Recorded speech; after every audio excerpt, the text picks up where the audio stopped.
Will a banged-up JaMarr Chase help pick up the slack for an injured T. Higgins? Mike Petraglia outside Paycor Stadium. Here on Thursday, the Bengals back at it on the practice fields, but not in full pads, as is typically the case for a Thursday before a Sunday afternoon game. Bengals, of course, are taking on the 4-4 Houston Texans. 1 o'clock Eastern time kickoff inside Paycor. Bengals enter the contest at 5-3, but they are banged up for sure at the wide receiver position. First of all, JaMarr Chase, the good news on Thursday afternoon, returned to practice. He was limited, but he made his way up the hill during the stretch portion of practice, got himself as ready as he could be, stretched out his legs, of course, stretched out the back, which was bruised during Sunday night's win over the Buffalo Bills, and he went through routes on air, as they say, without really any resistance, but he wanted to get a feel for the ground beneath him, running out the routes officially and going through the paces to see how his back would respond.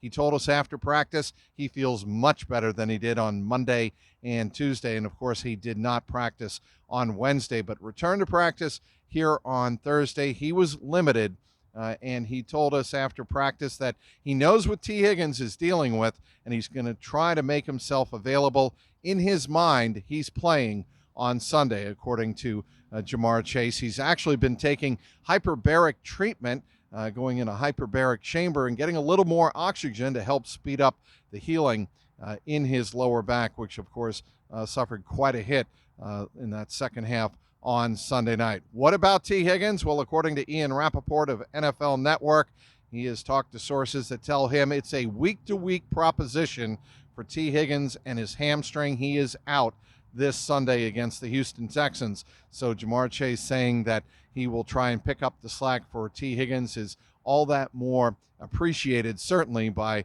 Joe Burrow and the offensive staff trying to put together a game plan that now will not include T. Higgins, it appears. T. Higgins injured his hamstring during practice on Wednesday. He was limited. He did not even practice here on Thursday. He made his way up the hill at the same time JaMarr Chase did, a couple of steps behind him, but he did not even take part in the stretching portion of practice. We did talk to T after practice. He did get some treatment on the hamstring, but at this point in time, it certainly would appear the Bengals are treating his hamstring issue as week to week. There is no reason to rush it at this point. They're going to need him, of course, going down the stretch. And, of course, with the Baltimore Ravens on deck a week from tonight in Baltimore, that game is very critical. I'm not even saying at this point T. Higgins will be ready for that game, but him sitting out on Sunday certainly gives him maybe a better chance of making himself available for that game. Sam Hubbard,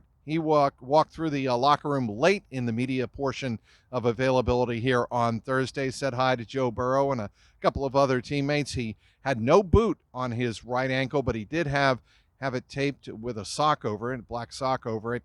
He was smiling and appeared in a good mood, but it certainly would appear that Sam Hubbard would not be available for this Sunday against the Houston Texans. What does that mean? Well, Cam Sample could very likely start in his place, with Joseph Asai and Miles Murphy certainly getting pass rushing reps behind Cam Sample. So the Bengals apparently will be down defensive edge going into Sunday's game against Houston.